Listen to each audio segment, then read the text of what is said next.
नमस्कार. मी पुष्पलता जगताप आणि तुमचं माझ्या यूट्यूब चॅनलमध्ये खूप खूप स्वागत आहे. आजच्या व्हिडिओमध्ये आपण पाहणार आहोत की पांडव स्वर्गात कसे पोहोचले.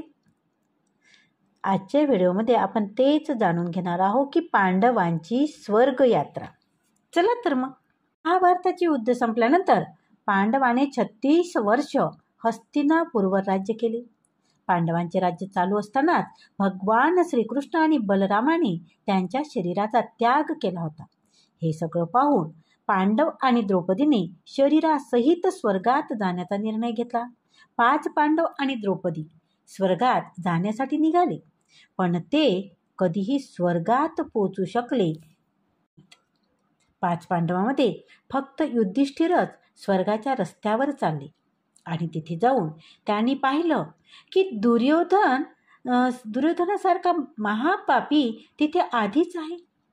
आणि अशामध्ये प्रश्न हा पडतो की पांडव नेहमी धर्माच्या रस्त्यावर चालले तरीही स्वर्ग त्यांच्या नशिबात का नव्हतं बरं? आणि पांडवामध्ये फक्त युधिष्ठिरालाच स्वर्ग का मिळाला असेल, नाही का?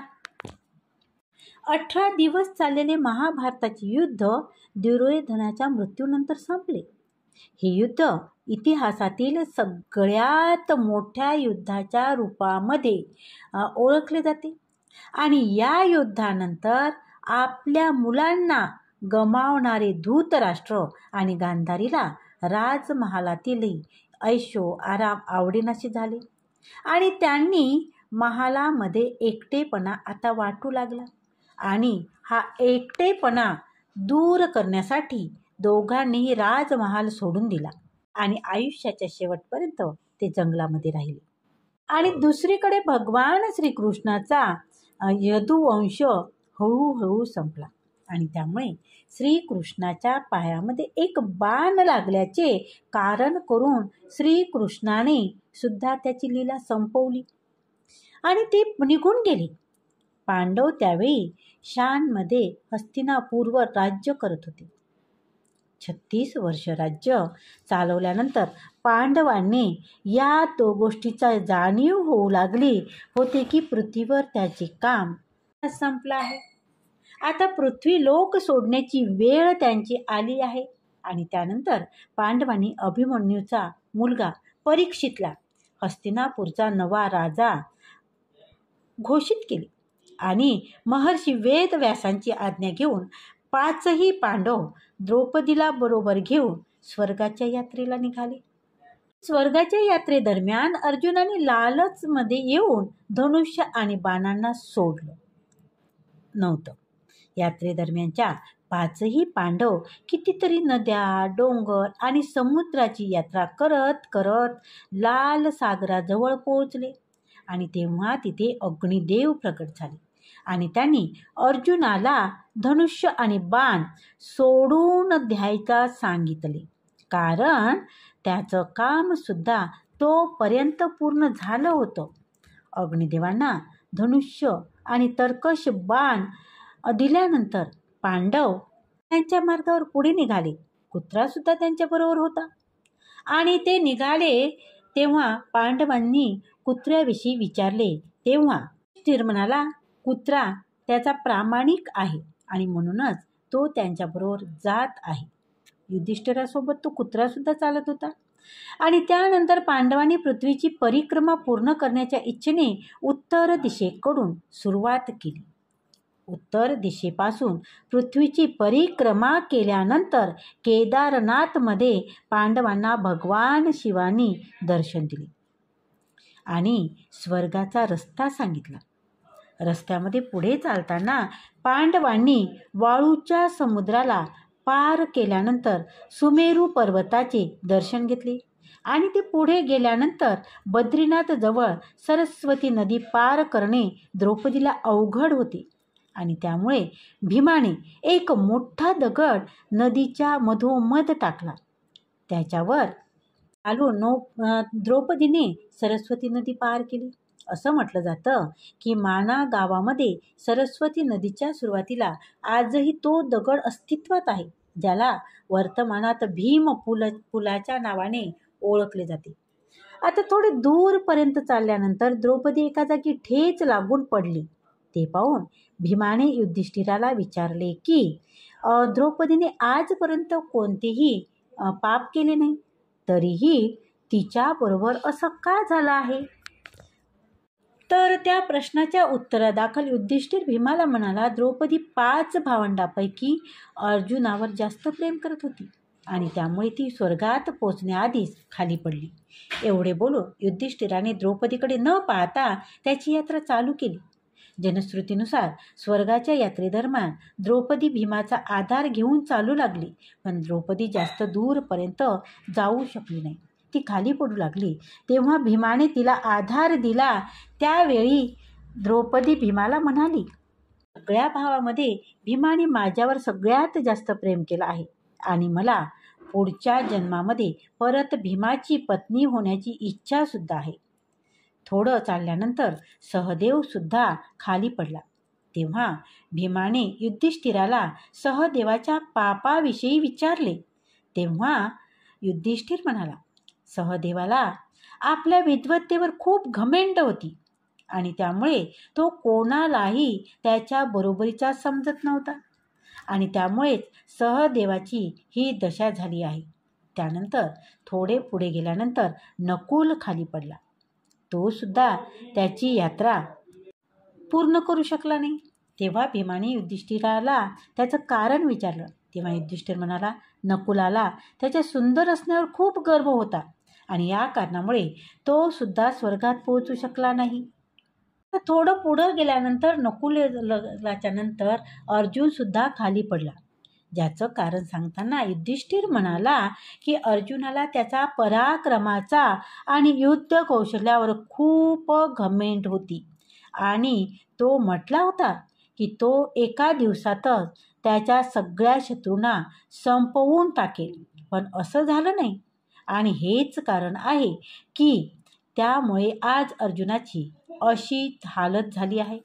आणि सगळ्या भावांच्या पापाचा हिशोब देत देत युधिष्ठिर वकुत्रा आणि भाऊ भीमाबरोबर पुढे जात होता आणि पुढे गेल्यानंतर भीम सुद्धा खाली पडला.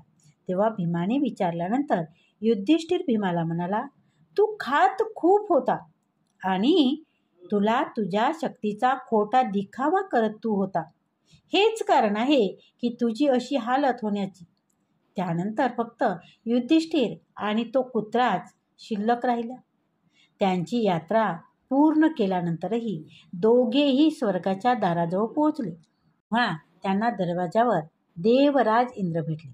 देवराज इंद्रांना आपल्यासमोर पाहून युधिष्ठिर त्यांना म्हणाला, त्यांचे 4ही भाऊ आणि द्रौपदी यात्रेच्या मध्येच खाली पडले. त्यांना सुद्धा आपल्याबरोबर घेऊन या. त्यानंतर इंद्राने युधिष्ठिराला सांगितले, त्यांचे भाऊ आणि द्रौपदी शरीर सोडून पहिलेच स्वर्गामध्ये पोचले आणि युधिष्ठिराला शरीराबरोबर स्वर्गामध्ये जाण्याची संधी मिळाली होती. देवराज इंद्र युधिष्ठिराला म्हणाले की ते कुत्र त्यांच्याबरोबर स्वर्गात जाऊ शकत नाही. त्यानंतर युधिष्ठिर इंद्राला म्हणाला की हे कुत्र सुद्धा स्वर्गात जाणार. खूप वेळ समजून सांगितल्यानंतर सुद्धा जेव्हा युधिष्ठिराने हे मान्य केलं नाही, तेव्हा कुत्र्याच्या रूपामध्ये तिथे उपस्थित असलेले यमराज त्यांच्या खऱ्या रूपामध्ये प्रकट झाले. ज्या कुत्र्याला पूर्ण रस्ताभर युधिष्ठिर प्रामाणिक समजत होता ते यमराज होते. युधिष्ठिराचा चांगलेपणा आणि प्रामाणिकपणा पाहून यमराज खूप खुश झाले आणि त्यांना आशीर्वाद देऊन ते तिथून निघून गेले. त्यानंतर इंद्र आणि युधिष्ठिर रथामध्ये बसून स्वर्गाकडे जाण्याला निघाले.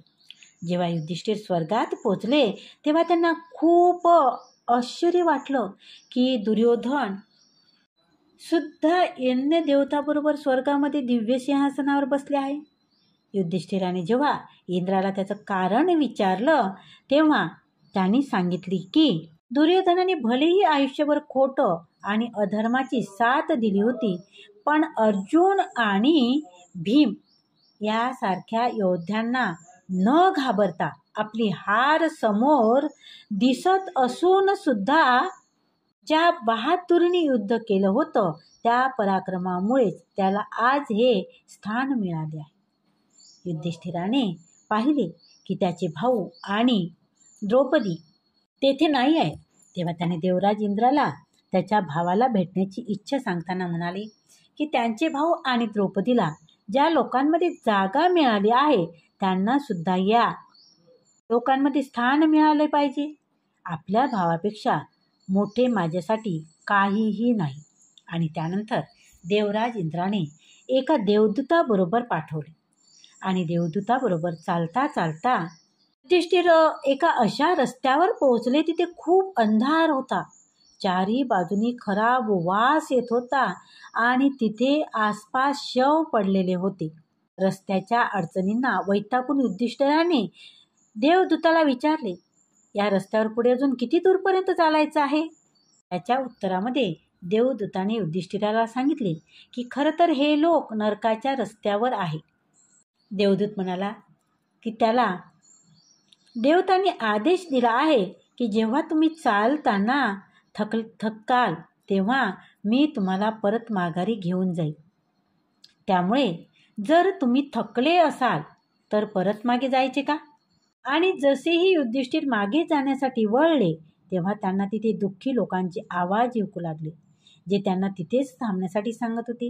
युधिष्ठिराने त्यांना नाव विचारले तर त्यांनी त्यांचे नाव कर्ण, अर्जुन, नकुल, सहदेव, भीम आणि द्रौपदी सांगितले. हे ऐकून युधिष्ठिर देवदूताला म्हणाला, तू परत जा, मी माझ्या भावांना सोडून कुठेही येणार नाही. देवदूताने ही गोष्ट जाऊन इंद्रांना सांगितली. काही वेळानंतर देवराज इंद्र त्या ठिकाणी पोहोचले जिथे युधिष्ठिर होते. आणि जेव्हा युधिष्ठिराने देवराज इंद्रांना विचारले हे सगळं काय आहे तेव्हा देवराज इंद्रांनी सांगितले की तुम्ही अश्वत्थामाच्या मृत्यूची खोटी खबर देऊन आचार्य द्रोणाचार्यांचा वध केला होता आणि त्यामुळे युधिष्ठिराला धोक्याने काही वेळ नरकामध्ये वेळ घालवावा लागत आहे. त्यांना स्वर्गामध्ये जायचं आहे जिथे त्याचे भाऊ आधीपासूनच उभे आहेत. आणि त्यानंतर युधिष्ठिराने देव नदी गंगेमध्ये स्नान करून मानवी शरीराला सोडून दिले आणि दिव्य रूप धारण केले आणि त्या रूपामध्ये स्वर्गात पोचले जिथे अर्जुन, नकुल, सहदेव, भीम त्याची वाट पाहत होते. युधिष्ठिराने पाहिले की तिथे त्यांच्या भावाच्या सोबतच भगवान श्रीकृष्ण आणि द्रौपदी सुद्धा होती. युधिष्ठिराने पाहिले की भीम वायुदेवतेजवळ बसले होते आणि नकुल आणि सहदेव अश्विनी कुमाराच्या जवळ बसले होते. आपल्या सगळ्या लोकांना स्वर्गामध्ये पाहून युधिष्ठिर खूप खुश झाले.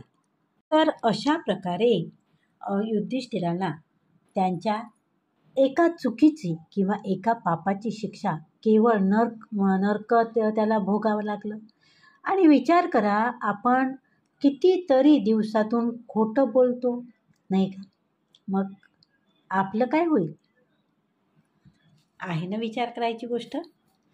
तर धन्यवाद, खूप खूप धन्यवाद. आजचा हा व्हिडिओ जर आवडला असेल तर व्हिडिओला लाईक करा, व्हिडिओ शेअर करा, कमेंट करा आणि त्याचबरोबर जर तुम्ही चॅनलवर नवीन असाल तर चॅनलला सबस्क्राईब जरूर करा. धन्यवाद, खूप खूप धन्यवाद.